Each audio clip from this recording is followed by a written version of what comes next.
Hello there, I am the Understudy, and this is the channel where we discuss everything musical theater related. So today we are reading Barron's AP Music Theory 3rd edition by Nancy Fuller-Scoggin, BME. This is a long and extensive book, and I'm working my way through it to learn more. These videos are a way for me to organize my own journey, but I am very happy that you're here with me. Before we start, if you have any questions throughout, type them in the comments, and I will see what I can do. Now, this is part 16, Visual Score Analysis, part 1. There is a lot of vocabulary, so let's go through it.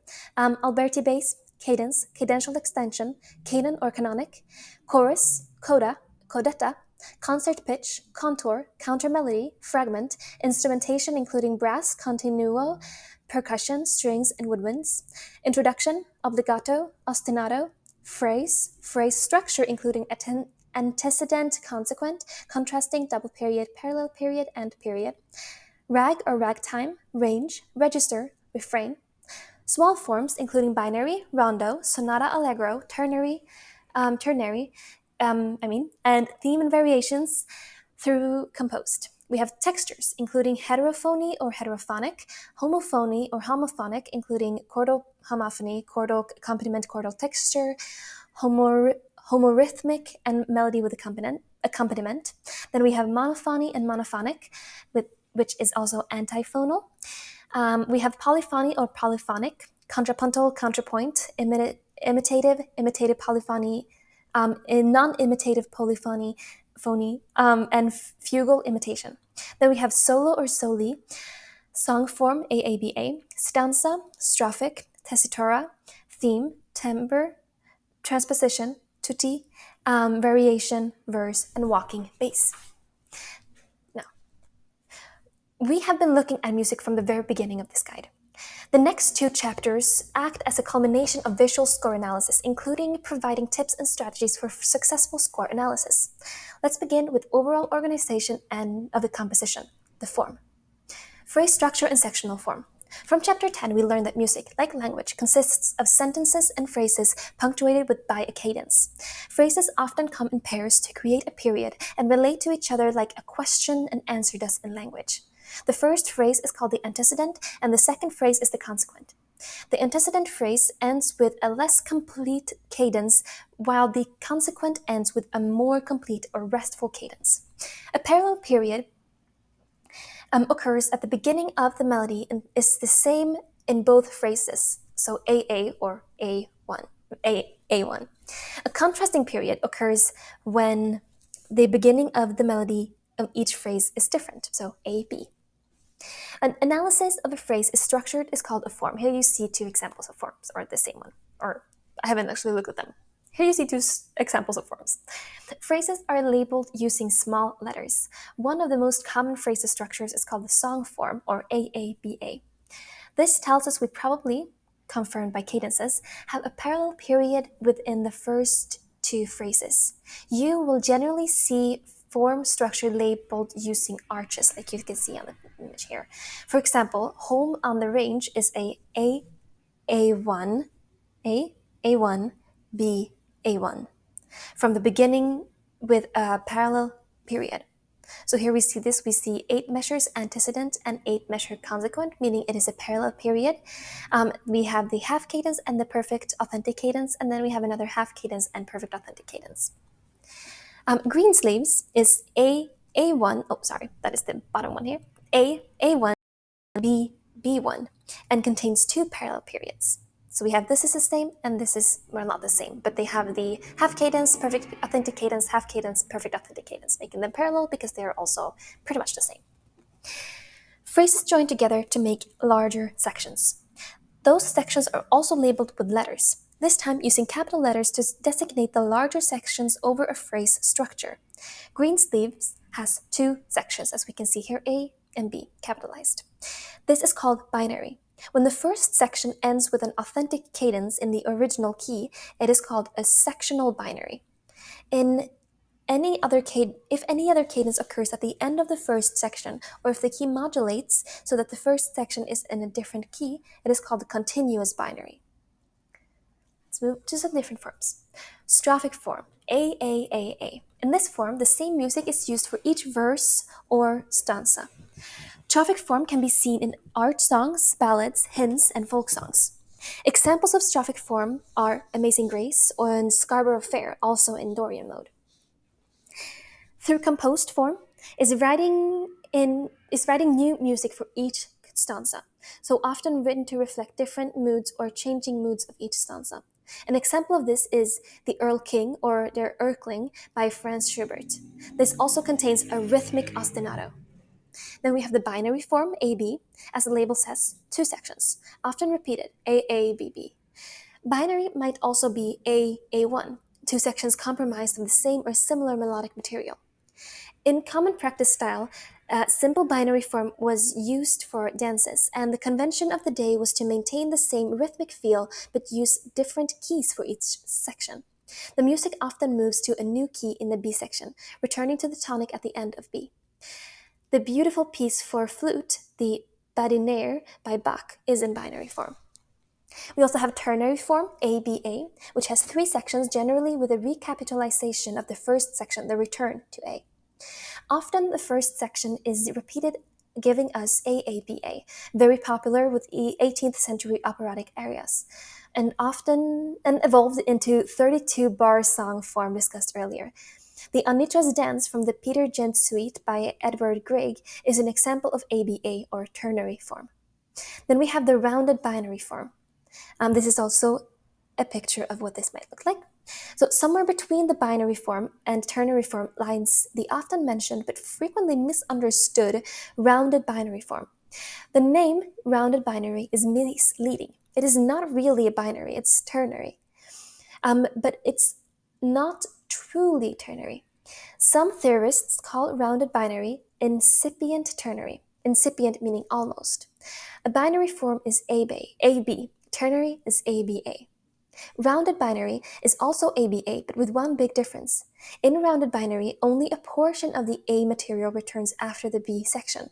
So it is usually half of the original A section's material, usually the latter half containing the perfect authentic cadence. So it is often written like this, with A, B, part of A, or A, B, partial A. Just so we're clear, the song form is not rounded binary because all of A is heard in the following B phrase. An example of rounded binary is another piece by J.C. Bach-Minette in G major number 2. Then we have the sonata allegro form. It is a unique form that grew out of binary and ternary with a return to the original material and is found in the first movement of sonatas. It became the most important form of the classical period and was brought to its highest level of sophistication by Haydn, Mozart, and Beethoven. The three sections of sonata, allegro form, are exposition. The first theme is in the tonic key. The second theme is in the dominant key or the relative major key if the first theme is in minor. Then we have development. Previously presented themes are expanded and developed, often in new keys.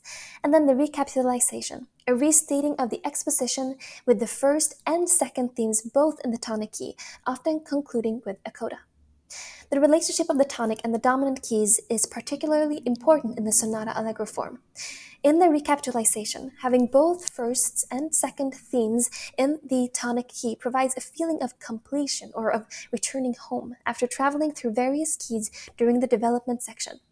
An example of sonata allegro form is the first movement of Ein kleine Nachtmusik by W.A. Mozart. Rondo form has a principal theme, sometimes called the motive, that alternates with one or more contrasting themes, or generally called episodes or digressions. Most rondos fall into either 5-part A, B, A, C, A, or 7-part A, B, A, C, A, B, A form. Arc form, ABCBA, resemble a symmetrical 7-part rondo without the intermediate repetition of the main theme. The last movement of Eine kleine Nachtmusik, Serenade number 12, for strings in G major, is an example of rondo form. Theme and variation form has only one section and is repeated infinitely as in strophic form, but is varied each time. So we would have A, A1, A2, A3, A4, A5, A6, and so on. The American Salute by Martin Gold, which is based on the song When Johnny Comes Marching Home Again, is an example of theme and variation form. A theme and variation may be an individual section of any shorter form, such as the binary or ternary. An important variation of this is the passacaglia and chacon that features the repeating bass theme or basso ostinato, over which the rest of the musical structure is written. Other terms related to form, you see here, code and codetta. This is the closing few measures of a composition following the perfect authentic cadence. Usually not a part of the main thematic material, but an ending added to give the composition closure. There's a coda sign that is typically used in compositions to deploy the da capo or dal segno. Often terms DS al coda or DC al coda are used to indicate that the performer is to perform the coda portion of the composition after repeating to either the sign DS or to the beginning of the composition DC. Let's see. You will see the signs of these, I believe, later on. Not right now. Following is an example of DC al fine. To the color is a military bugle call played to honor America in ceremonies when no band is available. The same courtesies are paid to the color as to our national anthem. So here you have fin, DC al fin. Texture. Texture is one of the basic elements of music. When you describe the texture of a piece of music, you are describing how much is going on in the music at any given moment. For example, the texture of the music might be thick or thin, or it may have many or few layers. It might be made up of a rhythm only, or of a melody line with chordal accompaniment, or many independent melodies weaving together, sometimes referred to as counterpoint. In its most general sense, counterpoint involves the writing of musical lines that are distinct from each other, but sound harmonious when played together. Chords occur when the three or more notes are grouped together as a unit. However, counterpoint focus primarily on linear interaction and secondarily on the harmonies produced by the interaction of those lines. Good counterpoint requires two qualities. One, some degree of independence or individuality within the lines themselves as horizontal consideration, melody. And two, a meaningful or harmonious relationship between the line, a vertical consideration, harmony. You are trying to write good counterpoint when you harmonize a melody in free response 7.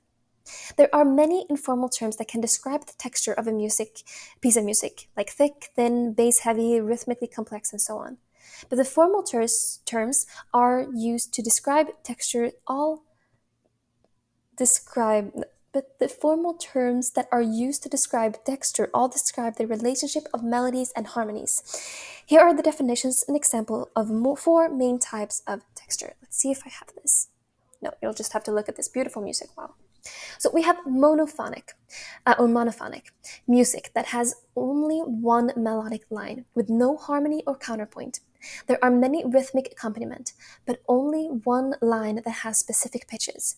Monophonic music can also be called monophony. Monophony. Anyways, examples of monophony might be one person whistling a tune, a single bugle sounding taps, or a whole choir singing a melody in unison. Homophonic music might also be called homophony. Homophony has one clearly melodic line.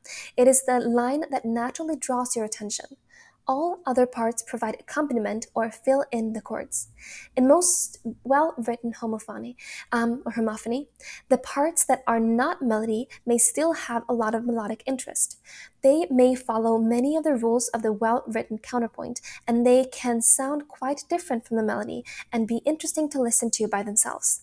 But when they are sung or played with the melody, it is clear that they are not independent melodic parts, either because they have the same rhythm as the melody, they're not independent, or because their main purpose is to fill in the chords or harmony, they're not really melodies. Examples of homophony are choral music in which the parts have mostly the same rhythms at the same time. Most traditional Protestant hymns and most barbershop quartet music is in this category. So there are chordal homophony, may be referred to as chordal texture. The beautiful melody on the next page, as we can see right here, the Crane Ham by Gustav Holst, is an example of a chordal homophony. every line or voice moving together with exactly the same or nearly the same rhythm. Melody with accompaniment is sometimes referred to as a form of homophony because it clearly has only one melodic line. But the harmony is not limited to chords moving together. A singer accompanied by a guitar player picking or strumming chords, or a small jazz combo with a bass, a small piano, and a drum set providing the rhythm background for the saxophone improvising a solo, are examples of accompanimental texture. Some specific accompaniment types are ostinato, Alberti bass, and walking bass. Ostinato, meaning obstinate or unceasing. I mean, an ostinato is a short melodic, rhythmic, or harmonic pattern that is repeated throughout an entire composition or some portion of a composition. Here is an example on the screen of an ostinato, played by the second violins from the second movement of St. Paul's Suite for String Orchestra by Gustav Holst. So we can see that this is repeated all throughout. We also have Alberti bass, that is an accompaniment figure played on a keyboard instrument with the left hand. The chords, you can see this on the top here. The chords of the Alberti bass are played as arpeggios or broken chords, usually 1-5-3-5-3-5. Named for Domenico Alberti. Alberti bass is an example of homophony, melody with accompaniment, and is common to the works of Haydn, Beethoven, and in this example, Mozart, from the Sonata in C, first movement.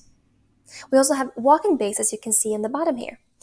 In popular music, walking bass is a style of bass accompaniment or line that creates a feeling of irregular quarter note movements, similar to the regular alternation of feet while walking. Common to jazz, I'm just kidding. Common to jazz, a walking bass line often uses a mixture of scale tone, arpeggios, and passing tones, including chromatic passing tones to outline the chord progression of a song or tune. The melodic shape of a walking bass line alternately rises and falls in the pitch over several bars, as you can see in this example.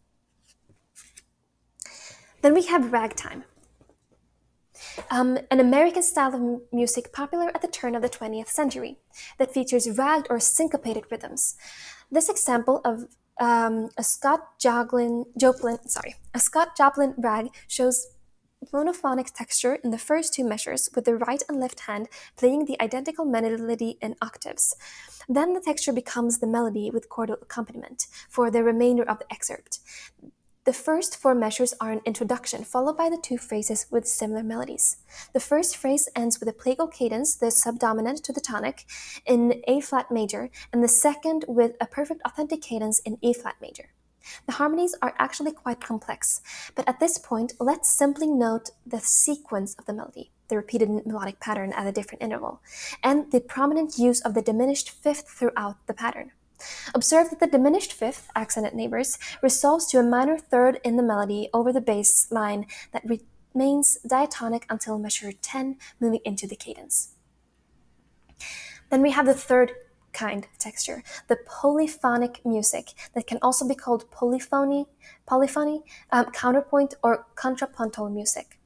If more than one independent melody is occurring at the same time, the music is polyphonic. Examples of polyphony are rounds, canons, and fugues.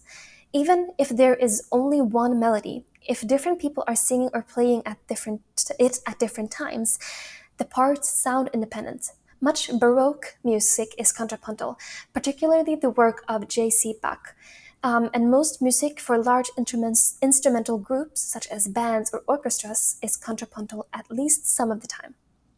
Polyphony is usually divided into two main types, imitative and non-imitative. Either the various melodic lines in a polyphonic passage sound similar to one another, or they are independent in their rhythm and contour. If the individual lines are similar in their shapes and sounds, the polyphony is termed imitative. But if the voices show little or no resemblance to each other, they are non-imitative. Imitative. That's so weird. Okay. An accompanying, yet very important part of the music is called a counter melody. It is a secondary melody or line written to be played simultaneously with a more prominent melody. Air, let's see if we have that here. Yes. So Air from Suite Number 3 in D by Bach is an example of polyphonic texture. The violin, too, is playing a counter melody with a very imitative quality that seems to be in response to violin part 1. Notice the octave leaps and the sequential pattern in the continuo part as well as the syncopation in the viola part. A specific type of imitative polyphonic music is the fugue, a form of composition popular in the Baroque era, in which a theme or subject is introduced by one voice and is imitated by other voices in succession. Generally, the voices overlap and weave in and out of each other, forming a continuous tapestry-like texture. Imitative polyphony may feature fugal imitation and not be a fugue. This refers to a type of imitation of the antecedent or subject that enters a different pitch level, usually the fourth or fifth as in a fugue. This is our next example in fugue, Opus 137 by Beethoven, for two violins, two violas, and a cello. And the fourth type of texture, the heterophonic music, there is only one melody, but different variations of it are being sung or played at the same time. Heterophony can be heard in American folk music such as bluegrass, cajun, and Zydeco traditions. Listen for the tune to be played by two instruments, say fiddle and banjo, at the same time, with each adding embellishments, ornaments, and flourishes that are characteristics of the instrument. Some Middle Eastern, South Asian, Central Eurasian, and Native American music traditions also include heterophony. Some other terms related to texture are solo, a single performer or passage that is to be performed by a single performer, and soli, a directive to perform an indicated passage of a composition with an entire section of an ensemble as opposed to a solo where only one member of the section performs, or tutti, meaning all members play as opposed to a soli section or solo. Instrumentation and identification of timbre. Western instruments are often classified by their musical range in comparison with other instruments in the same family. These terms are named after singing voice classifications. So we have soprano instruments, meaning the flute, recorder, violin, clarinet, and trumpet. Some alto instruments are the alto saxophone, the oboe, the alto flute, the viola, and the horn. Tenor instruments include the trombone, clarinet, and tenor saxophone. Baritone instruments include the bassoon, the English horn, baritone saxophone, baritone horn, bass clarinet, and cello. And the bass instruments include contrabassoon, bass saxophone, double bass, and the tuba. Some instruments fall into more than one category. For example, the cello may be considered either tenor or bass, depending on how its music fits into the ensemble. The trombone may be alto, tenor, or bass, and the French horn may be bass, baritone, tenor, or alto, depending on which range it is played. The clarinet, having an extended range, may be considered soprano, alto, or tenor range. Many instruments have their range as part of their name: soprano saxophone, tenor saxophone, or saxophone, baritone horn, alto flute, bass flute, alto recorder, and bass guitar. Additional adjectives describe instruments above the soprano range or below the bass. For example, sopranino saxophone and contrabass clarinet. When used in the name of an instrument, these terms are relative, describing the instrument's range in comparison to other instruments of its family and not in comparison to the human voice range or instruments to other families. Instruments are also classified in families pertaining to how the sound is produced, regardless of range. In simplest terms, families of instruments are string, plucked or bowed across strings; woodwind, blowing into a tube or without a vibrating reed; brass, vibrating the lips against the tube to create sound; and percussion instruments may be tuned or untuned, that are stuck with a hand or a stick to produce sound. How the sound is produced, what the instrument is made of, and the range of an instrument all determine instrument timbre. Other terms related to instrumentations and affecting timbre include register, which refers to the division of the range of an instrument or a singing voice. Usually, registers are defined by a change in the quality of the sound between a lower range and a higher range, as in the registers of a clarinet. We have the tessitura, and it is the general range of a performer, usually vocal, that is the most comfortable and presents the best sounding, most characteristic tone quality timbre.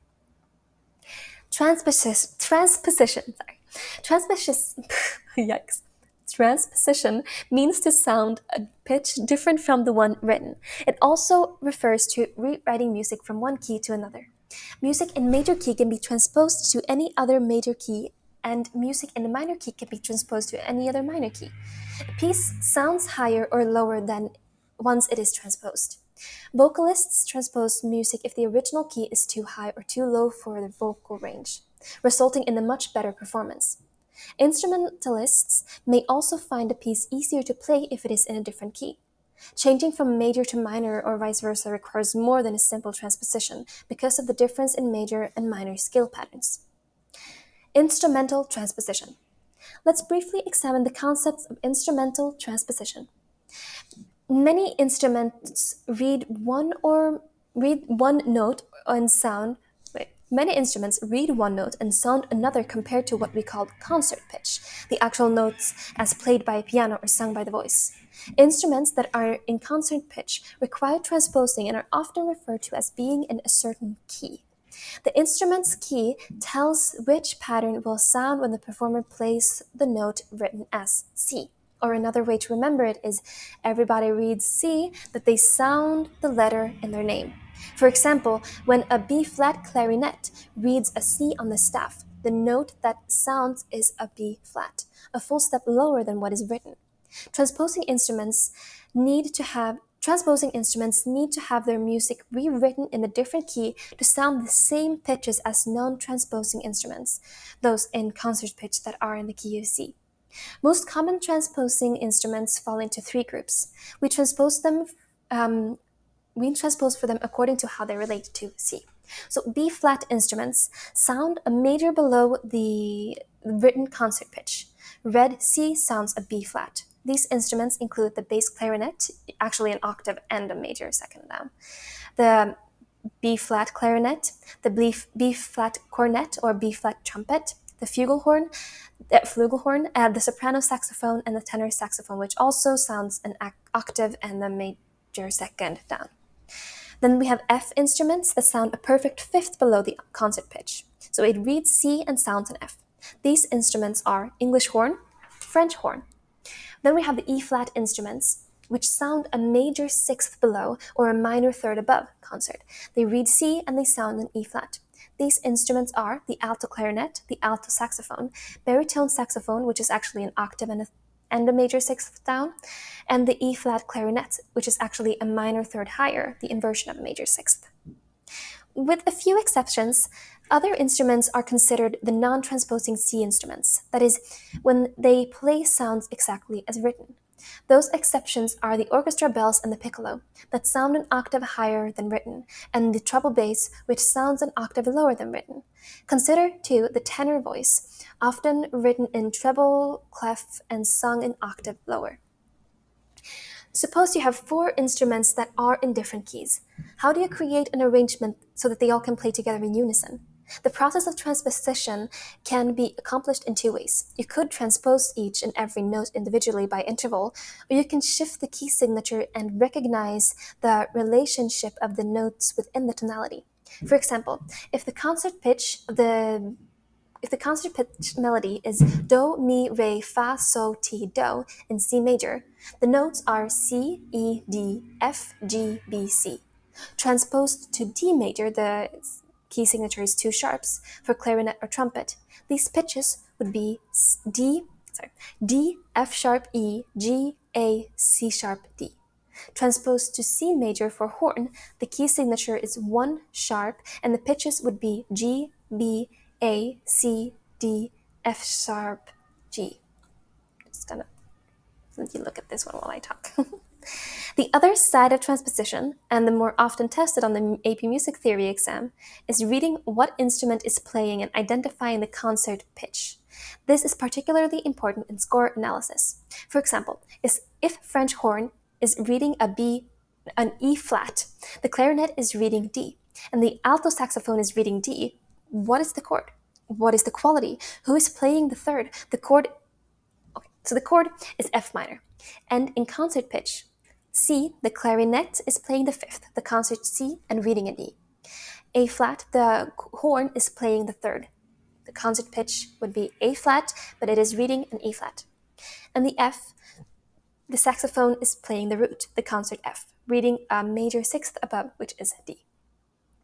For the most common transposing instruments, the following process works. If you are looking at a transposed part and you need to identify the concert pitch, then go down to the appropriate interval to find concert pitch. If you are looking at a concert pitch, then go up the appropriate interval to correctly transpose. So B flat clarinet is reading or playing an A. Go down a whole step to find the concert pitch G. Or concert pitch is G, go up a whole step to transpose for the clarinet to play. Another example is horn, reading or playing an A flat, go down a perfect fifth to find the concert pitch D flat. The concert pitch is D flat, then go up a perfect fifth to the A flat for the horn to play. Alto saxophone is reading or playing an F sharp, then go down a major sixth to find the concert pitch A. Or concert pitch is A, go up a major sixth to find the note that is the same pitch for the alto sax, F sharp. An exception to this is the soprano clarinet. That sounds higher than written. When the E flat soprano clarinet plays an F sharp, like the alto sax, it also sounds an A, but an A that sounds is a minor third above the inversion of a major sixth. So here we have the map of the sounding pitch and the written pitch. So if piccolo bells would see this pitch, they would sound this pitch. The soprano clarinet would see this and sound this. The clarinet in B flat trumpet, would see this and sound this. The bass clarinet or tenor sax in B flat would see this and sound this, and so on for all of these. Let us do some chapter summary. Music, like language, consists of sentences or phrases punctuated by a cadence. Phrases often come in pairs to create period and relate to each other like a question and the answer, like the question and answer does in language. The first phrase is called the antecedent, and the second phrase is the consequent. The antecedent phrase ends with a less complete cadence, while the consequent phrase ends with a more complete or restful cadence. A parallel period occurs when the beginning of the melody is in the same in both phrases. A contrasting period occurs when the beginning of the melody in each phrase is different. Phrases and periods join together to make larger sections. Those sections are labeled using capital letters to designate the larger sections over phrase structures which use small case. Sectional forms include strophic form, through composed form, binary form A-B or A-A1, ternary form ABA, sonata allegro form, rounded binary form, theme and variations, and rondo. Texture is one of the basic elements of music, described as how much is going on in the music at a given moment. Formal terms that are used to describe texture all describe the relationship of melodies and harmonies. The basic types of texture are monophonic, homophonic, melody with accompaniment, heterophonic, and polyphonic. Western instruments are classified by their musical range and how sound is produced, regardless of range. In the simplest of terms, families of instruments are strings, woodwind, brass, and percussion. How the sound is produced, what the instrument is made of, and the range of an instrument all determine the instrument timbre. Transposition is the changing of the key of the piece of music and or sound of a pitch different than written. Many instruments read one note and play another compared to what we call concert pitch, so the actual notes as played by a piano or sung by the voice. Instruments that are not in concert pitch require transposing and are often referred to as being in a certain key. The instrument's key tells which pitch will sound when the performer plays a note written as C. Most common transposing instruments fall into three groups: the B flat, the E flat, and the F. We transpose them for according to how they relate to C. With a few exceptions, other instruments are considered non-transposing C instruments. That is, when they play, it sounds exactly as written, or as in the piccolo, an octave higher, or as in the double bass, an octave lower than written. The other side of transposition, and more often tested on the AP music theory exam, is regarding what the instrument is playing and identify what the concert pitch is. This is particularly important in score analysis. For most transposing instruments, if you are looking at the transposed part and you need to identify the concert pitch, then go down the appropriate interval to find the concert pitch. And if you are looking at the concert pitch, then go up to the appropriate interval to correctly transpose. And that is it of this part, visual score analysis part 1. Thank you so much for watching. I feel like no one is watching these videos, so if you are, then leave a comment. This is like me recording all of these way before I'm even releasing them, so if you are still listening to this, I am like super proud of you. Please give it a thumbs up so that I know you're here. Write something really weird in the comments, like write your favorite kind of ice cream, or something, and people will be really confused just you dropping mint chocolate in there or whatever. I think that would be fun. So let's do that. If you have any questions, also post them in the comments, of course, as always. And if there's nothing else, go on to a quiz, another video, and I will see you soon. Thank you.